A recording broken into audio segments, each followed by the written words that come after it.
എന്താണോ എന്തോ ഞാൻ അങ്ങോട്ട് ചോദിക്കുന്നു. എന്താണോ തനിക്കിപ്പോ എന്താ വേണ്ടേ? കെട്ടിയവൻ ഞാനാണെങ്കിലേ കെട്ടിയത് മൂന്നാം പക്കം കൊണ്ടുപോയിട്ടുണ്ട്. ഇത് കെട്ടിയത് ഞാനാ.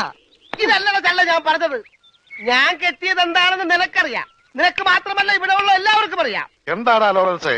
ആഹാ, എന്താണ് അണ്ണ ലോറൻസ് എന്നാ? ഞാൻ കെട്ടിയവനാണെങ്കിലേ മൂന്നാം കെട്ടിയവനാ? അതെ. അപ്പൊ കെട്ടിയോളാരാ? ഇയാള് എന്നെ കെട്ടിയ ആള്. കെട്ടിയോനും കെട്ടിയോളും ഒരാളാ? ആ കെട്ടിയോളല്ല, ഈ പന്തല് കെട്ടിയ ആള്. പന്തലാ? എന്റെ അമ്മ, ഇത് പന്തലാ? അതെ, പൂജാബേട്ടിയുടെ കല്യാണത്തിനിട്ട പന്തല. എന്നിട്ടെന്താ ഇത് വീട് പോലെ ഇരിക്കണത്? വീടല്ല, കൊട്ടാരം പോലെ ഇരിക്കണമെന്നാ ബഡാസാവ് പറഞ്ഞത്. എന്നാ കല്യാണം?